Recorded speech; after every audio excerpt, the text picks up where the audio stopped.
Welcome back to Ag Enterprise Management. If you have not done so already, please review the first introductory module. My name is Matthew Johnson, and I will be your lecturer for the course. For more information, check out the course site and the syllabus for this course as well.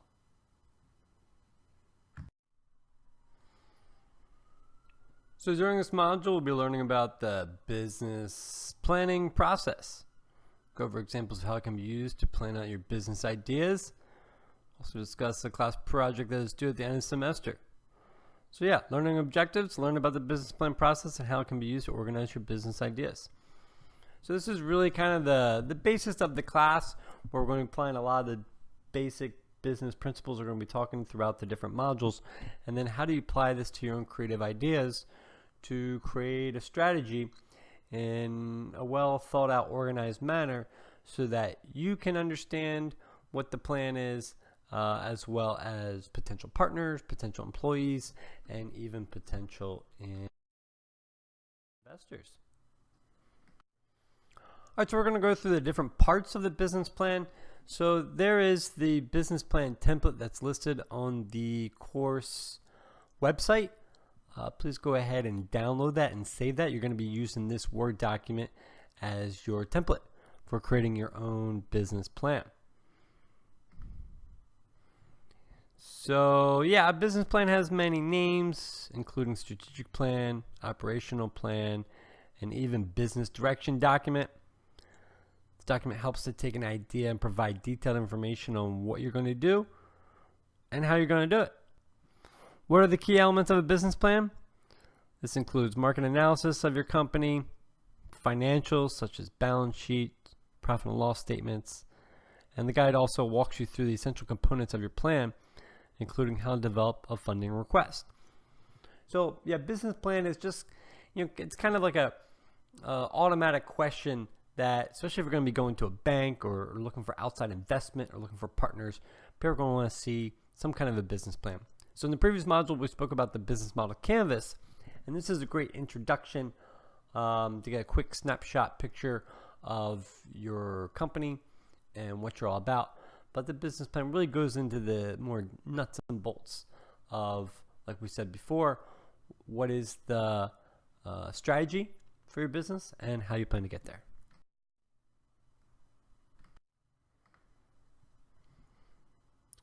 So yeah, as I already mentioned throughout the course, in addition to the business model canvas, you're going to be using the business plan template. So this is a template for filling out your own business plan. Remember, this is a template, so you're not stuck to use every single box that's in there. This is just a standard recommendation of how to outline your ideas. And yeah, so just be smart in how you apply the template to your specific business. As I mentioned already, be sure to download the template that's listed on the course website. Also, I posted it up in the resource section in Lalima. Yeah. So there's also a lot of resources available online other than just this class. If you Google business plan, you're going to find a whole truckload of different templates, different examples, and also resources. One of that I like to recommend is the Small Business Administration, SBA. This is at sba.gov, and this is a government resource that provides assistance with putting together business plans. But then also there's assistance for accessing government loans. So yeah, check it out, sba.gov.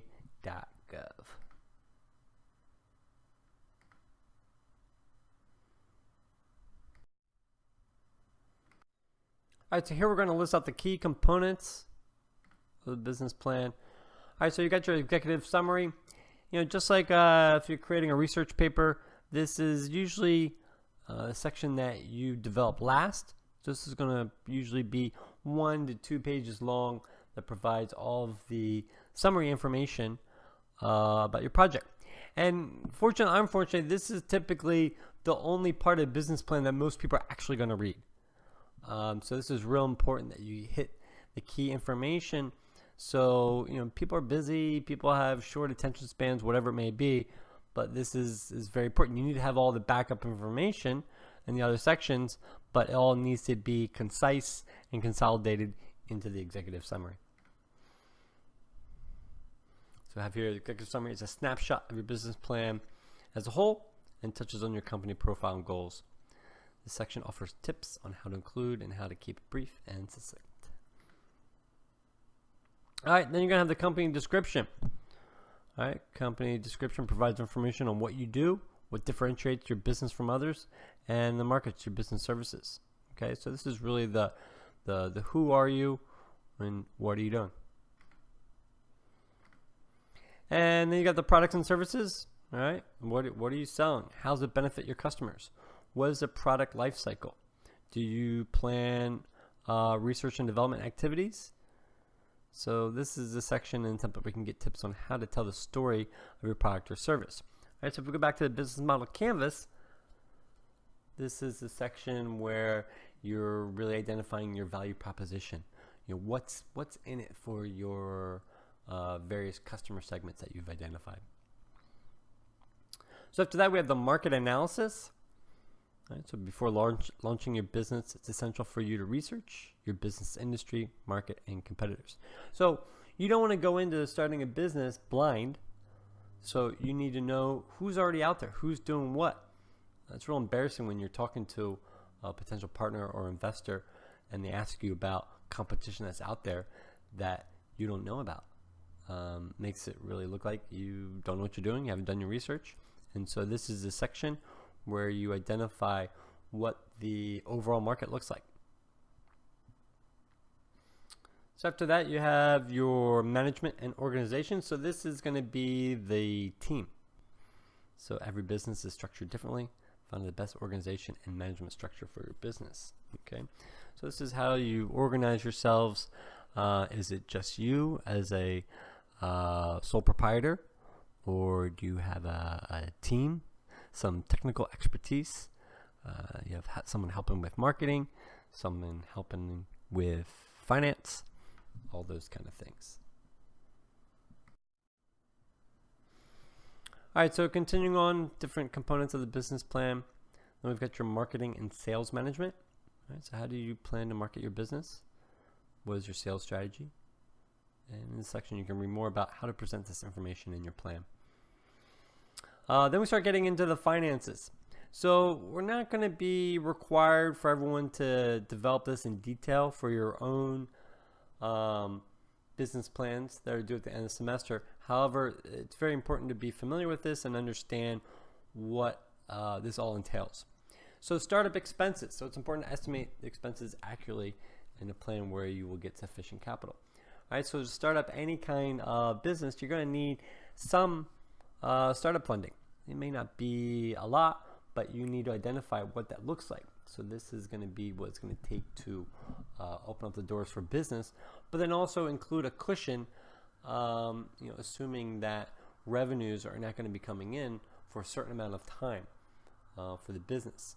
So for startup funding, we don't want to just have enough money to open the doors, but we need to have enough money to operate and give ourselves room for some unexpected challenges, or maybe money isn't coming in as quickly as we thought. So we need to have space in there, some time, and enough funding to get us through those opening first few months before we're really secure that we have enough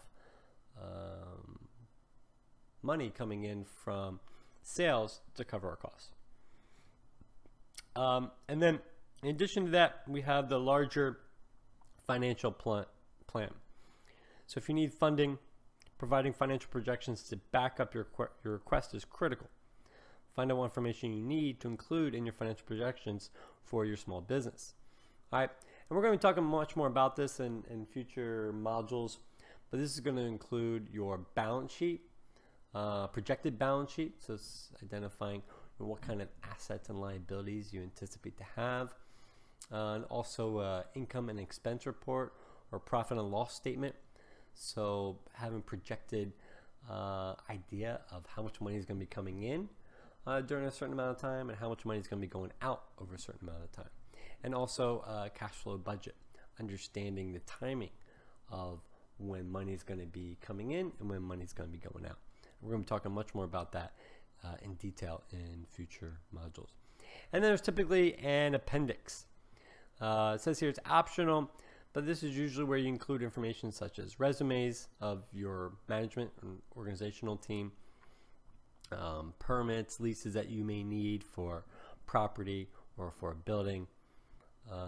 So this can be a variety of other marketing information if you already have brochures, maybe a logo, just supplementary information that may not have already been included in the other components of the business plan.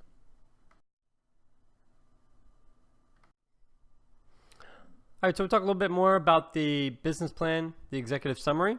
Remember, this is considered the most important section of the business plan. As you said, unfortunately, most of the time, this is the only section of business plan that people are going to read until they start really, moving forward, whether they're going to invest in your business. But this is kind of like the resume or even the cover letter for you applying for a job. But here you may be applying for funding.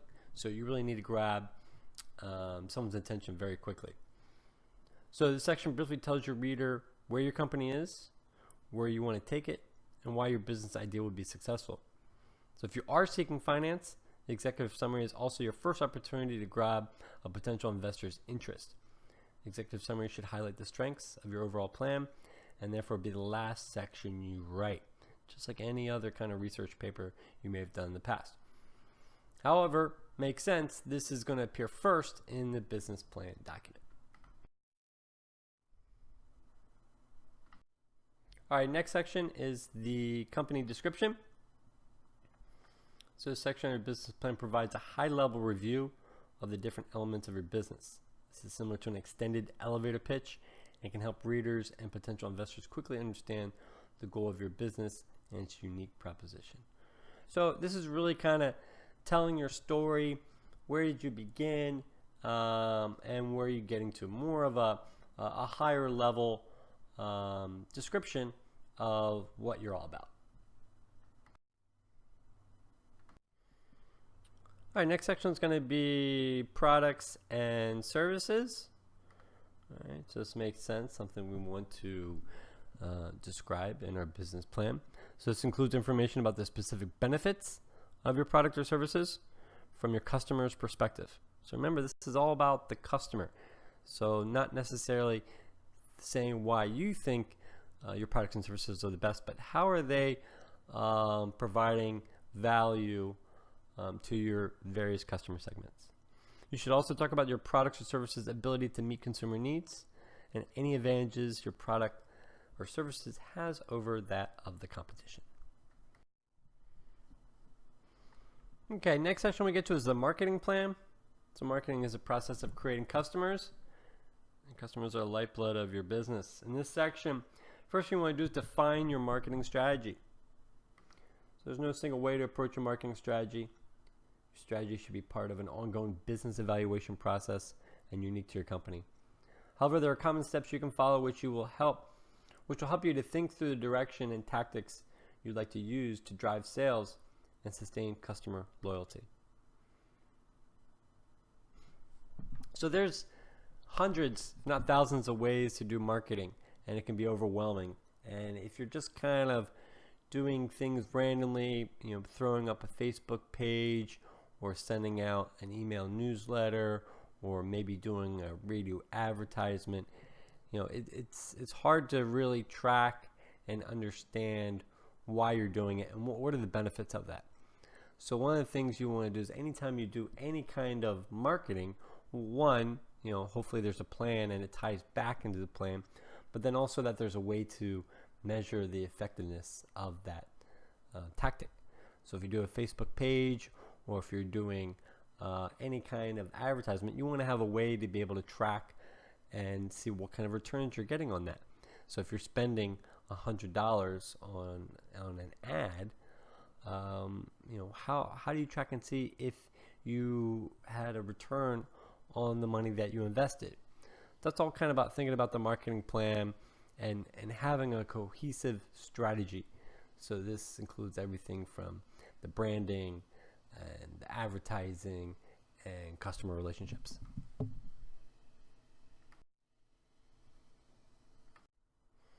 All right, this section is the operational plan. So this just kind of really gets into the the day-to-day of how things actually get done. Right, so in this section, you explain the daily operations of the business, location, equipment, people, processes, and surrounding environment. This is the how on a day-to-day basis you plan to meet your goals. Okay, then we have our management and organization section. Right, so this section should include your company's organizational structure, details about the ownership of your company, profiles of your management team, and the qualifications of your board of directors, if you have them. Who does what in the business? What is their background, and why are you bringing them into the business as board members or employees or partners? What are they responsible for? These may seem like unnecessary questions to answer in a 1 or 2 person organization, but the people reading your business plan want to know who's in charge. So we need to tell them. We need to give them a background and give them trust that, hey, we've got the right team in place to get this done. So this is where you would give a detailed description of each division or department and its function, depending on the size of the business. So now kind of going into the financial, finances are very important for business. And so far we've provided more of the qualitative information about the business. Now we start getting more of the quantitative and getting down the numbers. So one of the first things we've got to figure out is to be able to get up and going, we need to know what our startup expenses are going to be. Right? So this is what it's going to take to open up the doors and start operating. But also, as mentioned before, this goes beyond just opening the doors, but making sure you have enough funding in place to operate as long as you need to before revenues start coming in. So you're going to have a lot of different types of startup expenses. And it's important to estimate these expenses accurately and then to plan where you're going to get sufficient capital. This is a research project. The more thorough your research efforts, the less chance that you'll leave out important expenses or underestimate them. So this is real important to think through all those expenses, whether it's going to be insurance, different labor costs. There's much more to, if you're going to be hiring employees, there's additional costs associated with that. Includes different benefit expenses, payroll expenses, different utilities. What's your electric bill going to be looking like? Do we need cell phones? Are we going to be renting or leasing land? What are all the expenses for that? So this is something that really need to do your homework on, because one, it's embarrassing if you're presenting to someone and they identify expenses that you haven't thought of, but also it's could be tragic and actually could shut the business down if you do your fundraising and you don't fundraise enough because you do not think about or you're not aware of expenses that pop up and that you are unable to cover. And this leads into the overall financial plan. So the financial plan consists of a 12-month profit and loss projection, a 4-year profit and loss projection, and typically a cash flow projection, projected balance sheet, and a break-even calculation. Together, these all constitute a reasonable estimate of your company's financial future. More important, the process of thinking through the financial plan will improve your insight into the inner financial workings of your company. So this is, definitely a little bit of trying to predict the future, but it's kind of what we have to do. Are we thinking that we're going to be bringing in $250,000 a year? If so, we need to have the numbers that back that up. Why does that make sense? Where did that number come from? Why do we think that? And then how does that relate to different kinds of expenses? So we're going to be talking about in the financial module about these different types of financial documents. And won't necessarily be having to include these in real detail for your final projects, but once again, have to be very familiar with what these reports are and how you create them. So we list here a list of business plan resources that we already mentioned before about the Small Business Administration, SBA.gov. There's also the Small Business Development Center, and this is a local organization that also provides assistance with putting together business plans and also connecting you with potential funding resources. Additional website is score.org, and there's also located here at CTAR the Agribusiness Incubator Program, and they actually work with startup and existing farms to help them develop business plans and other business documents as well. So we've been talking about this before, but just to kind of reiterate, so the final project assignment is going to be creating a business model that includes the business model canvas and the business plan, including a 5 to 7 minute presentation. All right, so just give you some ideas, and we're going to be talking about this, especially the first few weeks of the semester. So the businesses can be an existing ag business here in Hawaii, or you can create your own. This could be everything from produce, vegetable farm, ranching, distribution, value add, ag tourism, farm to table restaurant, anything that's related to local food, local agriculture. So there's a lot of options, and I challenge you to be creative and see what you can come up with. And as always, check out the course website for the readings and assignments. And yep, thank you very much. That is it for this course module on business planning. Aloha.